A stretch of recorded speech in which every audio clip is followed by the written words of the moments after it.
Hello there everybody, and welcome back to Innocent Life. We are now in the fall season. As you can see, everything has changed. We're getting some nice, beautiful fall scenery with all of the trees changing color and whatnot. I didn't get a chance to record yesterday because there wasn't really much going on. Today I worked diligently to plant everything that I had bought seeds for, and the reason I'm kind of recording at a really strange time, starting a recording at 8 o'clock at night, is because I do believe that we have cleared up the problem in the cave. And I just wanted to catch this little cutscene before we start on the third day of fall. The noxious gas seems to be gone in the cave. So, a couple of days of coming here and watering, but it was successful. All the gas has been cleared up, and hopefully at this point it will make it so that the villagers can breathe a little bit easier. And I'm not sure about getting this stuff harvested. I'll have to maybe go back to the farm and check on the flower channel and see if I can actually get some profits off of this. I really hope so. It would kind of stink if you planted all of those and you couldn't get anything for it except for storyline purposes. And then when you leave the cave, you'll be met by Marco. Oh, are you here too? Great. What am I talking about? Why, the cave, of course. Your herbs have completely cleared the cave of that gas. The townspeople didn't say anything, but I could tell that those fumes were pretty bad. I wanted to do something to thank you. So I talked to Dr. Hope and borrowed the plans for Forte so I could add an option to him myself. I guess that makes us even. Well, see you later. Thanks.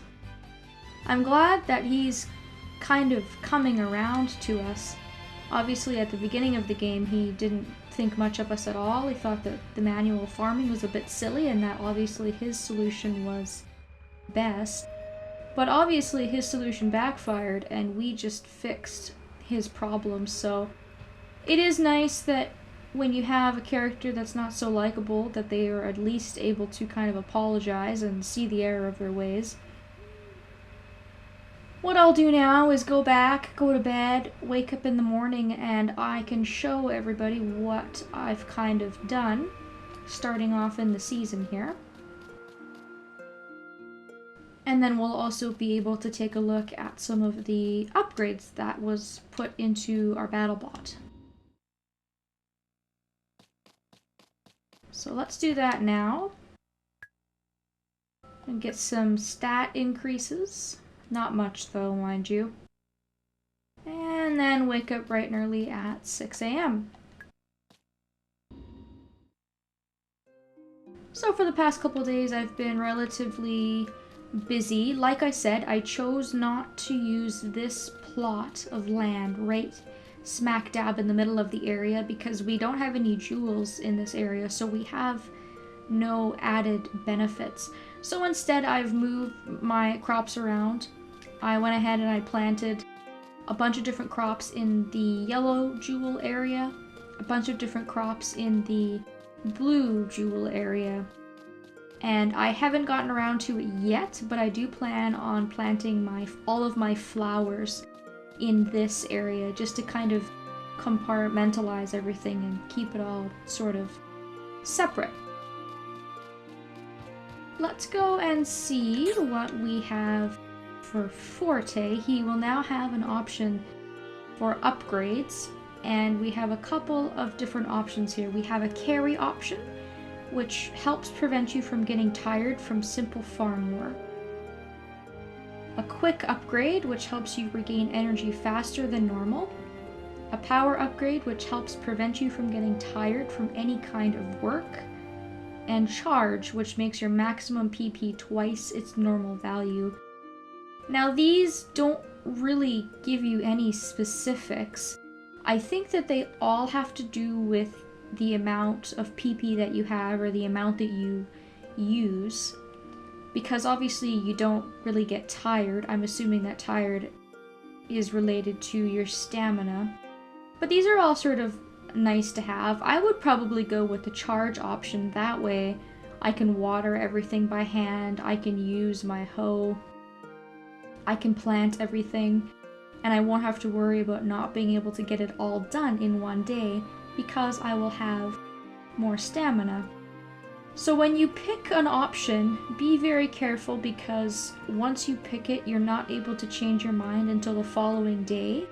And to my knowledge, from what I remember, if you choose a different option the day after, the one that you had picked the previous day will be unavailable for, I think, up to 3 or 4 days. Forte will have to have a bit of time to recharge that specific upgrade.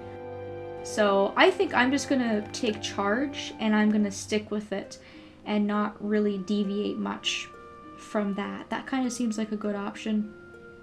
That will also allow me to go out and do mining and things like that as well. So anyhow, that is the upgraded Battlebot situation that we have at hand. As you can see, I picked that upgrade, and on the bottom left hand side you can see that my stamina bar has increased, but unfortunately I'm still kind of at half PP because I started the day with that amount of PP.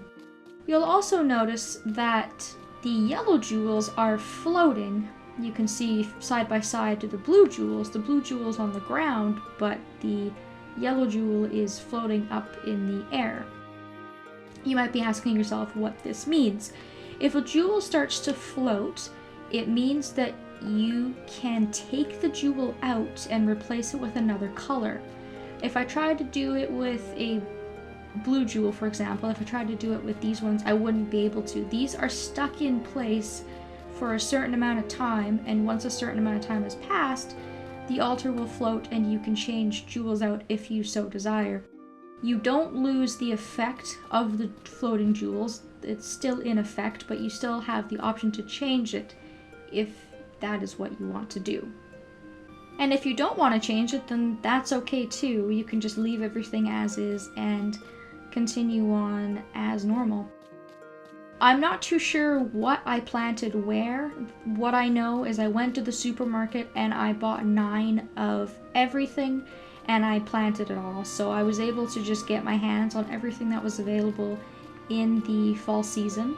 I still have some seeds in my storage area. Like I said, I haven't had the chance to plant my flowers yet. Don't have them in my box. I do have them in my seed bags, I do believe. I've got some cosmos, some cattail seeds, and I also have all of those lavender seeds that I purchased that I can grow in fall, back when I thought I might need these to clear up the cave. What I've noticed and what I saw when I planted all of the crops in summer, on the description, I noticed that nearly every single one of them says that it's weak in storms. All of the flowers, from what I can see, are all weak. And I would say most of the crops that I planted were all weak in storms. And I'm not sure if we're going to be getting a lot of storms in fall. Obviously, I haven't played up to fall at this point in the game ever, so I don't know what to expect. But I am prepared to maybe replace some of my crops if need be. But I kind of had a problem last season in summer where I had planted so much stuff and then eventually I was left to take care of them, and I didn't really want to take care of them anymore because obviously I had a large abundance of money. We're almost at $100,000. I really have nothing to spend the money on, and continuing to grow the crops didn't really seem to be productive at all. So my plan, of course, is to plant a lot now, to take care of all that stuff, and then when it is time to harvest it, I'm not going to replant it unless I absolutely need to. Of course, I want to plant things to be able to complete Liberta's dictionary and things like that, and to get it all added in to get some additional recipes and things like that. But I'm not going to be too worried about keeping up with my crops on a consistent basis all fall. I don't really know why I came down here, to be honest. There's not really much for me to show in this video. I mostly just wanted to talk about my plans. I also forgot to mention that I did go ahead and I gave the angel ribbon to Jessica, and in reward, she gave me another red jewel. So I now have 4 red jewels, and I now have the option to take these out and put them up in my farm and to unlock another square of land if I wish. I'm going to hold off on that for now though, just because I have so much land that's available to me. But I do have that option, and hopefully as we continue on with the story in this season, we'll be getting more jewels to unlock some new colors, maybe the purple, green, or orange plot of land. That'd be really cool. And the last thing, and I think I mentioned this in an earlier video, is that I'm going to try my very best to water everything manually for as long as I possibly can, because the monsoon watering can we picked up from the forest is the 3rd level of watering can, and we absolutely need to be able to use that by the winter season in order to complete the game as quickly as possible. So if we take a look at the stats screen here, we are about halfway, and I still have a lot of squares to water, but I have planted a lot of stuff, and hopefully I'll be able to get enough SP to get to the level 3 watering can within the month, so we can have that for winter. So that's what I've done at the start of fall so far. It's only been 3 days, so I haven't really gotten into much else. But once I kind of know what else I'm going to be doing and I have something to update you guys on, I will be back to give you an update. I want to thank you all so very much for watching, and I hope that I can see you next time.